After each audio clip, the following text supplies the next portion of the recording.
Tonight on News 3, President Trump calls out Harley-Davidson the same day the company announces it's moving some production overseas. Plus, a weekend act of vandalism. Today's message of love after an act of hate. And later, the Supreme Court declines to hear Brendan Dassey's case. We'll hear from a Madison attorney connected to that case with what's next. This is News 3 at 6. Thanks for joining us tonight. Today is the second annual Wisconsin Cheese Day, a holiday made just for America's dairyland, and the governor celebrating by touring more than a dozen cheese companies and facilities all across the state. It is a $43 billion industry in Wisconsin. It employs nearly 80,000 people. Wisconsin, in fact, makes 27% of the nation's cheese, ranking it as the top cheese-producing state in the country. While celebrating cheese in Wisconsin, those in the industry are facing some trouble overseas. The dairy industry facing steep tariffs from countries including Canada and Mexico, some retaliating against the president's aluminum and steel tariffs. News 3's Madeline O'Neill has more from Greene County. Here in Wisconsin, we're known for our cheese. So for those here at the Chalet Cheese Co-op, this is a special day. We consider ourselves the granddaddies of the stinky cheese in the U.S. We've been making it since 1885. While everyone celebrates Wisconsin Cheese Day, we have the best cheesemakers in the world. It's Myron Olson's way of life every day. I guess I've been doing it for 49 years. He's head cheesemaker at Chalet Cheese Co-op in Monroe, the only place in the country that currently makes Limburger cheese. This curd, you can see, is firmer. Famous for the way it smells. Very distinct. You know, we take our cheese for granted here in Wisconsin, but folks from around the world travel here just to get a taste of it. But getting across the globe may now be harder for the cheese. Every year is a different challenge. Every day is a different challenge. The latest challenge, tariffs imposed on the dairy industry from other countries. Everybody's affected by it. I was born and raised in a cheese factory. Cut from the same block as Olson, Dave Buholzer works with cheese as well at Monroe's Klondike Cheese Company and has spoken about the tariffs with other cheesemakers who export their products. For those who've been talking with them, it's pretty devastating to some of their sales. While neither Klondike nor Chalet Cheese export their products internationally, they're still keeping an eye on the tariffs' effects. Because the more cheese that's left in the country, the lower the prices go. Prices right now, last week, took a nosedive. In the state's dairy market that's already oversaturated with milk. So now if you take some of the markets away, it's going to make it that much worse. Olson is waiting to see how everything shakes out. You know, the initial reaction might be, you know, whoa, what's going to happen? But maybe in the long run, you're keeping your fingers crossed. Maybe it'll help. One thing cheesemakers here know is demand for cheese in Wisconsin isn't going anywhere. Reporting in Monroe, I'm Madeline O'Neill for WISC News 3. Now, Mexico, which buys a quarter of all of the cheese that leaves Wisconsin, has imposed a 25% tariff on U.S. cheese. New tonight at 6, the president calling out Harley-Davidson. He tweeted about an hour ago, quote, surprised that Harley-Davidson, of all companies, would be the first to wave the white flag. I fought hard for them. Later telling them to be patient. It comes the same day the company executives say they'll begin shifting production of some motorcycles overseas to Europe as trade tensions intensify. Governor Walker today calling for no trade tariffs. When asked what he planned to do about the issue, the governor says it shows the need for a level playing field. The ultimate goal, if we can get there, would be no tariffs, or if anything, few tariffs on anything. Because it's not just the tariffs the presidents and administrations brought up, it's tariffs for years that many of our trading partners have had, or things that act like tariffs. Biggest question tonight is whether this will affect jobs in Wisconsin. Officials from Harley have not yet said. In a statement, a spokeswoman for Speaker of the House Paul Ryan of Janesville said this decision was, quote, further proof of the harm of unilateral tariffs, end quote. Harley officials said in a statement today that tariffs on imported motorcycles jumped from 6% to 31% and said they would not raise prices on consumers because of the potential impact. All right, let's turn it over to weather now as we start the work week. Meteorologist Karin Swanson and our first alert forecast. Karin? Hi there. We had some beautiful weather today, kind of a mixture of sun and clouds, and along with that, some comfortable temperatures. But the heat and humidity will be rising as we head toward the weekend. And with that, we do have alert days in the forecast for Friday, Saturday, and Sunday. High temperatures each one of those days will reach the upper 80s to the low 90s, but heat index values will make it feel even hotter. For right now, we do have a few clouds shifting across the southern part of the state, but notice some thicker clouds off to our west, along with some showers and thunderstorms across parts of Iowa, back into the Dakotas and southern Minnesota. That's all part of a low pressure system that's going to make its way here into southern Wisconsin by later tonight and into tomorrow. So looking for some showers and thunderstorms here as well. Temperatures right now are generally in the 70s, 75 degrees in Madison as well as in Janesville, 76 in Wisconsin Dells, and 77 degrees in Lone Rock. Our temperatures this evening will fall through the 70s. We'll see mostly cloudy skies, some breezy winds as well. By early tomorrow, temperatures are in the middle 60s. We'll see off and on showers and thunderstorms during the day with a high of 73, so a bit cooler tomorrow, but then we'll crank up the heat and humidity toward the weekend. We'll talk more about that outlook in a few minutes. Karin, thank you. The Supreme Court is declining to weigh in on the Brendan Dassey case. He is the teenager convicted in the murder of Teresa Halbach, featured in the Netflix series Making a Murderer. The Supreme Court's decision today leaves in place a lower court's ruling against Dassey, who was just 16 when he was interrogated and confessed that he had joined his uncle, Stephen Avery, in the murder. Dassey's attorneys say he is borderline intellectually disabled and was pressured into a false confession. They wanted his confession thrown out at a new trial. Dean Strang, who is Stephen Avery's attorney, was on Live at 4 today to explain what's next for Dassey and his attorneys. What they can try to do is seek a new trial based on newly discovered evidence, which would be, something other than this probably altogether. That process would start back in trial court in Manitowoc. Wisconsin Attorney General Brad Schimmel said this about today's decision, quote, "We hope the family and friends of Ms. Halbach can find comfort in knowing this ordeal has finally come to a close." A business is recovering after an act of vandalism over the weekend. Reports of someone throwing a cinder block through the front window of the Plan B nightclub has taken Facebook by storm. Now the owner not only hopes that police find the vandal, but he has a message for whoever did it. Our Jamie Perez is back from speaking with the owner. She joins us live now in the newsroom with the details. Jamie?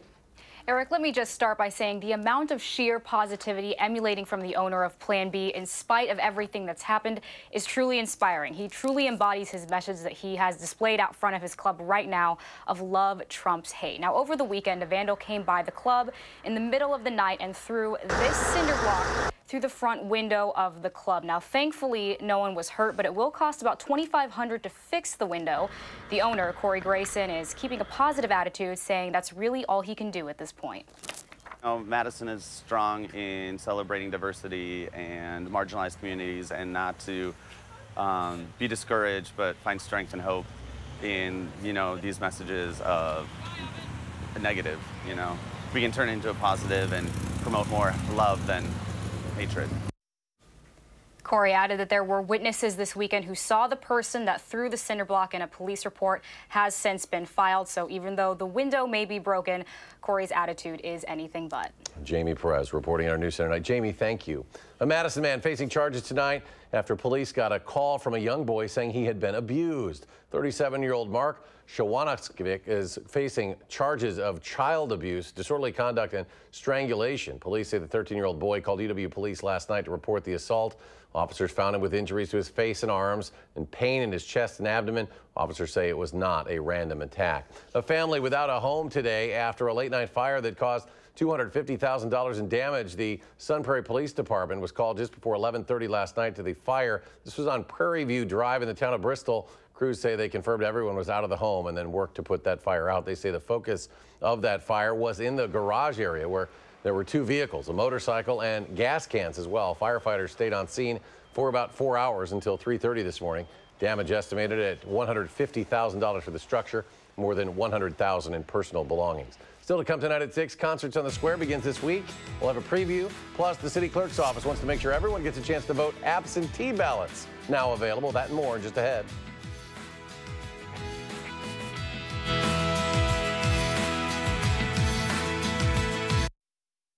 The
Welcome back. The Madison City Clerk is mailing out absentee ballots ahead of the Wisconsin primary election in August. With summer vacations, the clerk's office wants to make sure everyone gets a chance to vote.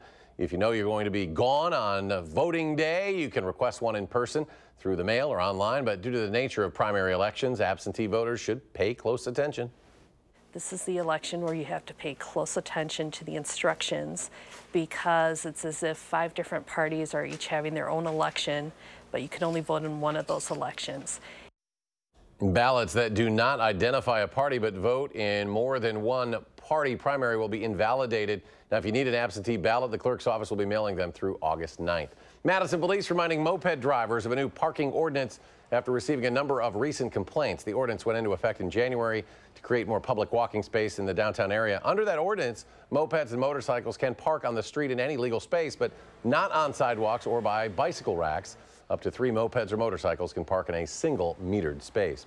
Concerts on the Square season kicks off this week. Wednesday, June 27th, the first performance will feature Matthew Udry, a cellist and the 2018 Young Artist Concerto Competition winner. He's an 18-year-old out of Kenosha. And starting at 3 p.m., folks can come to the King Street corner of the state capitol, the Capitol Square there, to place blankets on the lawn. Seating available, of course, first come, first serve. Food booths open at 5. Each concert starts at 7. Other concerts on the Square dates are July 4th, July 18th, the 11th of July, I should say, as well, July 25th, and the 1st of August. And this will be a cool event to check out this week as well. There will be a lot of Legos downtown for the Brick Universe Lego Fan Convention. That'll be at Monona Terrace. The event's Saturday and Sunday, June 30th and July 1st. The 2018 convention will have all new Lego attractions and exhibits from professional artists all around the world. Tickets are required. They can be purchased online or at the door. Still to come tonight at 6, recapping the AmFam Championship over the weekend in sports. But first, fighting hunger over the summer months, a News 3 exclusive.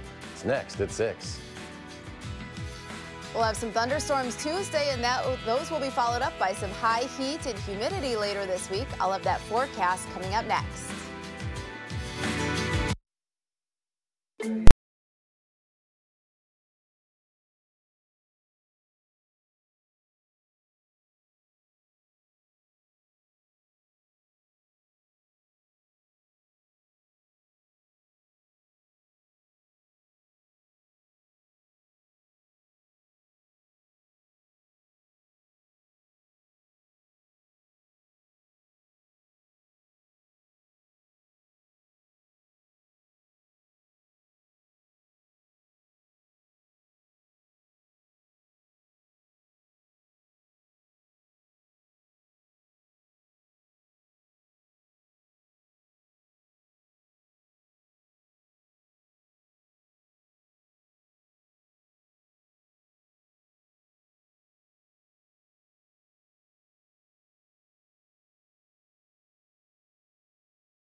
We are almost a month now into summer break for students, and 1 in 6 of them here in Dane County are trying to find their next meal instead of enjoying this time off. And we here at News 3 are teaming up with the Goodman Community Center to help step up and help. And we're asking you to join us and become a hunger hero. This is LaSherry Stewart Gates. She is a 7-year-old regular at Goodman. She loves shopping in the food pantry there for her family. Mom is super busy. She's got a lot of stuff going on. She's got 4 kids. So LaSherry definitely and her older sister take on like that, you know, helpful older sibling type of role with them. LaSherry is one of countless families served by the pantry, and one of the reasons we're looking for Hunger Heroes. The idea is to help put together a bag of groceries for 300 families to feed them over the weekends this summer. And we'd like your help. You can donate to Goodman Community Center or stop by Festival Foods on East Wash or the Eastside Hy-Vee store. Make that small donation that'll benefit our effort. And tune in this Thursday to News 3. We're holding a phone bank from 4 until 6:30. And in the meantime, we'll be offering up live reports on this summer food problem and who it impacts. If you're interested, find out more at channel3000.com/hungerheroes.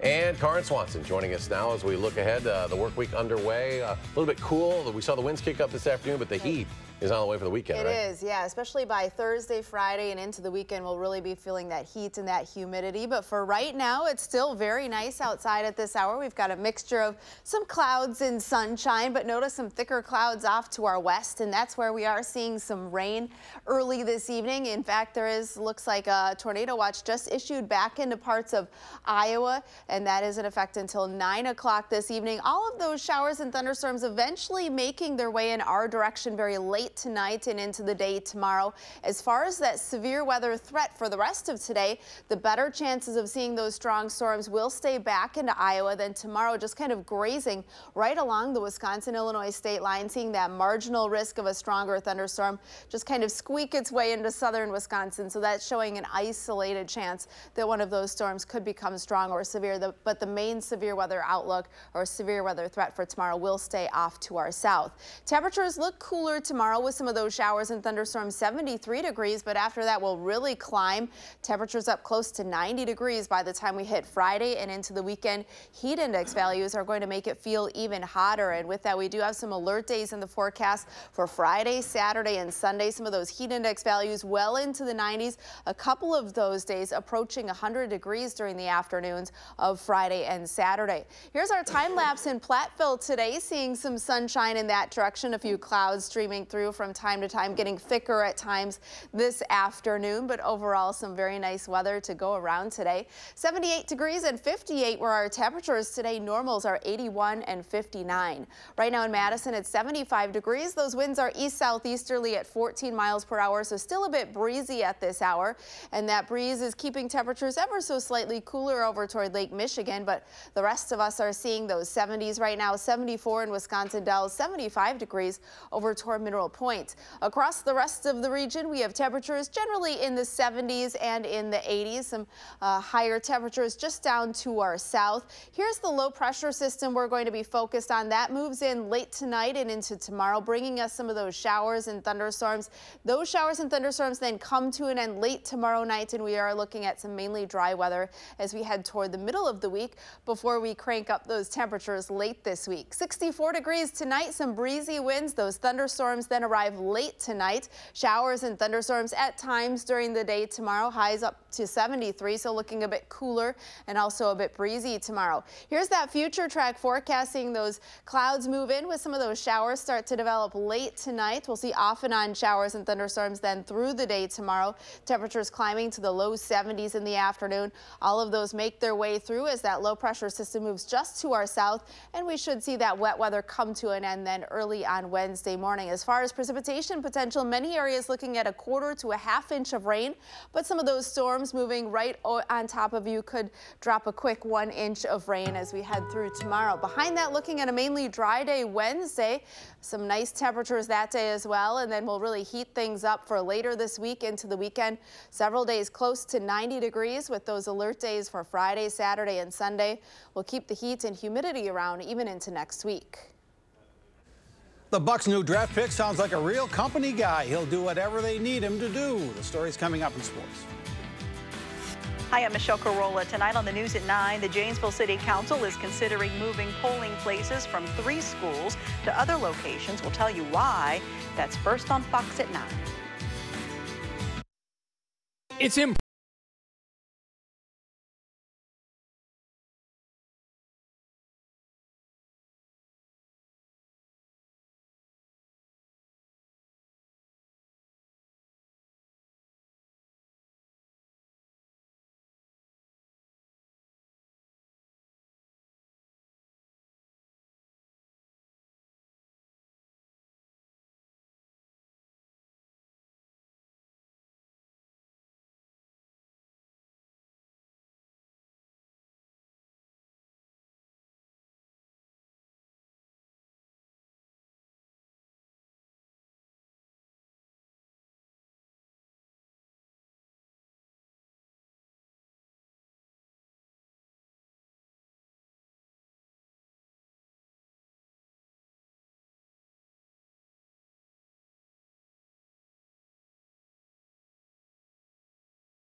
It was a great weekend of golf at the 3rd Annual American Family Insurance Championship. The weather improved, there were big crowds, and the final round was pretty compelling. In the end, Scott McCarron outdueled Jerry Kelly and Steve Stricker to win the tournament. Now, McCarron knew he wasn't the hometown favorite. He said when he hit this great approach to essentially clinch the win on 18, he thought he heard maybe 2 or 3 people clapping, probably his wife and mother who were there. But McCarron didn't let it bother him one bit.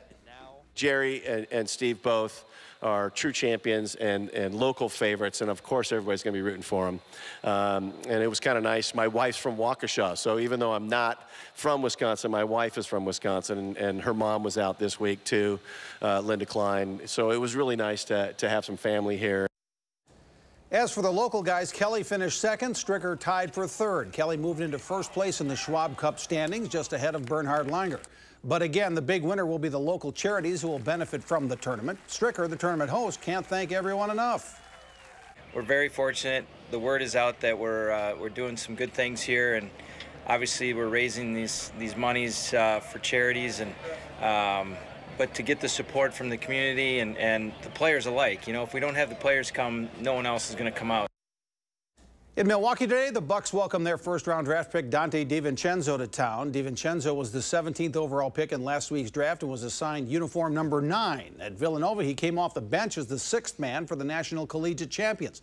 Usually, first-round picks are the focus of the team, getting the bulk of the shots and the points. Not so with DiVincenzo. I think it's invaluable to have a player of his caliber at that level come off the bench for Coach Wright at Villanova. And it's just something that's pretty unique to have a young man that's willing to do that, make those sacrifices. I mean, they have a superstar on the team. They're a young team, and they're a playoff team. So just when I got my name called by them, I was just so excited just to be able to play alongside somebody like Giannis and to be able to play alongside people who just want to win. The Brewers are off today. They'll host the Kansas City Royals tomorrow night and Wednesday afternoon. Travis Shaw left yesterday's game with a wrist injury, but manager Craig Counsell doesn't think the Brewers' third baseman will have to go on the disabled list. World Cup today. Cristiano